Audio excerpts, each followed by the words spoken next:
Assalamualaikum warahmatullahi wabarakatuh. Perkenalkan, nama saya Igelita Bidardelia dengan NIM 241101010022 dari kelas A1 Program Studi Pendidikan Agama Islam. Jadi di video kali ini saya akan menjelaskan ulasan secara garis besar review isi materi dari buku yang berjudul Pengantar Studi Akidah Islam. Nah, pada penjelasan video kali ini sudah saya rangkum dan saya susun secara rapi dengan sistematis dalam PowerPoint yang telah saya buat sebagai pendukung materi. Baik, berikut penjelasannya.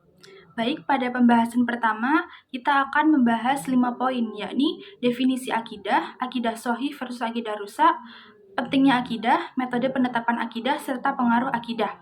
Baik, yang pertama adalah definisi akidah. Akidah adalah perkara-perkara yang dibenarkan oleh jiwa, yang menjadikan hati tenang, serta menjadi keyakinan si pemiliknya. Secara etimologi, berarti keharusan, keyakinan, dan ketetapan. Secara terminologi, berkaitan dengan keyakinan pokok dalam Islam. Yang kedua, akidah sahih versus akidah rusak. Akidah sahih adalah yang dibawa para rasul, sedangkan akidah rusak itu berasal dari olah pikir manusia dan tokoh-tokoh mereka. Yang ketiga, pentingnya akidah.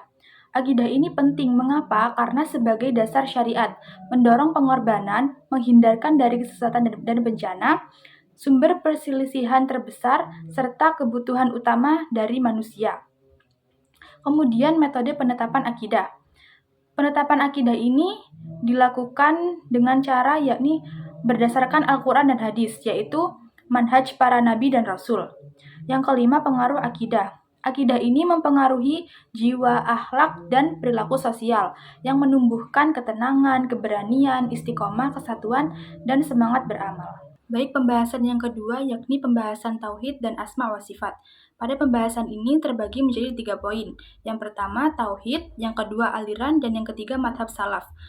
Yang pertama tauhid. Tauhid adalah meyakini keesaan Allah Subhanahu wa Ta'ala, tidak ada sekutu baginya, dan bahwa Allah adalah satu-satunya Tuhan yang berhak disembah. Ini adalah fondasi utama dalam akidah Islam, yang mencakup keyakinan pada zat, sifat, dan perbuatan Allah. Yang kedua aliran, terbagi menjadi 3. Jahmiyah, Mu'tazilah, dan Asy'ariyah. Jahmiyah ini berlebihan dalam tajrid atau menafikan sifat Allah secara mutlak. Mu'tazilah menetapkan nama tetapi menolak sifat Allah. Yang ketiga Asy'ariyah menetapkan hanya 7 sifat Allah. Kemudian madhab salaf.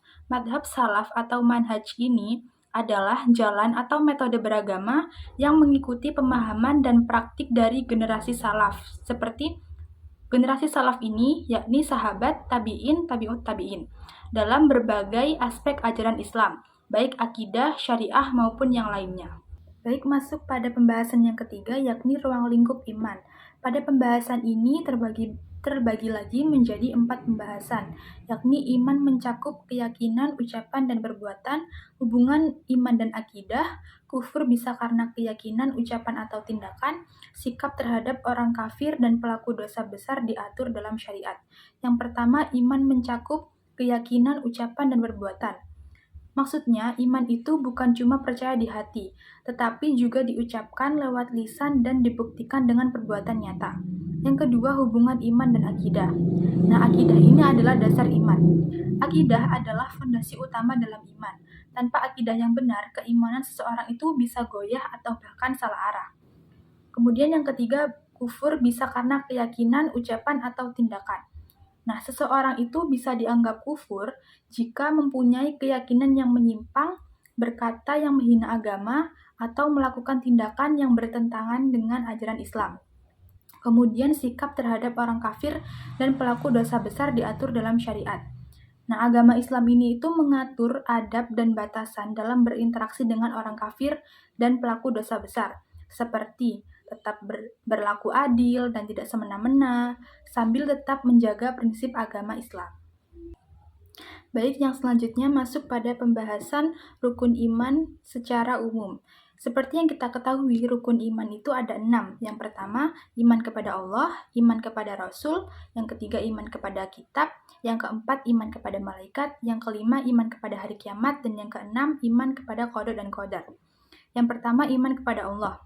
Maksudnya, kita harus mempercayai dan mengenal Allah lewat zatnya, sifat-sifatnya yang sempurna, dan perbuatannya dalam menciptakan serta mengatur alam semesta. Yang kedua, iman kepada Rasul dan Nabi.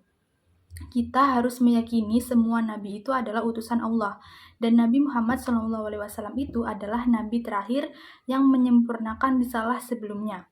Yang ketiga, iman kepada kitab. Kita harus mempercayai bahwa Al-Quran itu adalah wahyu Allah yang menjadi pedoman hidup dan menyempurnakan kitab-kitab sebelumnya seperti Taurat dan Injil. Yang keempat, iman kepada malaikat. Kita sebagai umat Islam itu harus yakin bahwa malaikat itu adalah makhluk gaib yang mulia, selalu taat kepada Allah, dan punya tugas khusus seperti mencatat amal atau menyampaikan wahyu. Kemudian iman kepada hari akhir. Meyakini adanya hari kiamat, kehidupan setelah mati, alam kubur, hisab, surga, dan neraka sebagai akhir dari perjalanan hidup kita, hidup manusia. Kemudian iman kepada qada dan qadar. Kita harus percaya bahwa segala sesuatu itu terjadi atas takdir Allah Subhanahu wa taala yang meliputi ilmunya, kehendaknya, dan penciptaannya terhadap segala hal.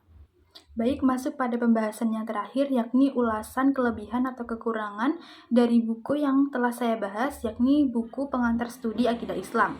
Yang pertama ada kelebihan. Kelebihan dari buku ini itu strukturnya sistematis dan bahasanya mudah difahami.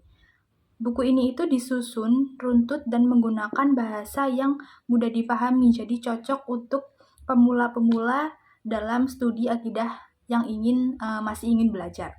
Kemudian, kuat dalam dalil nakli dan konsisten dengan madhab salaf. Dalam buku ini itu banyak mengutip dari Al-Quran dan hadis, serta mengikuti pandangan madhab salaf, memberikan pijakan akidah yang jelas dan otoritatif. Kemudian kekurangan dari buku ini itu minimnya komparasi madhab dan pendekatan yang rasional. Pembahasannya itu terbatas pada satu madhab dan tanpa perbandingan, serta kurangnya mengembangkan pendekatan logis atau rasional dalam menjelaskan konsep. Kekurangan yang kedua yakni topiknya spekulatif dan kurang mendalam. Mengapa? Karena seperti contoh bahasan seperti jin dan setannya itu terkesan spekulatif, sementara isu penting seperti takdir dan kehendak manusia itu dibahas secara dangkal. Demikianlah penjelasan singkat dari saya mengenai isi buku pengantar studi akidah Islam. Semoga bermanfaat, kurang lebihnya mohon maaf. Wassalamualaikum warahmatullahi wabarakatuh.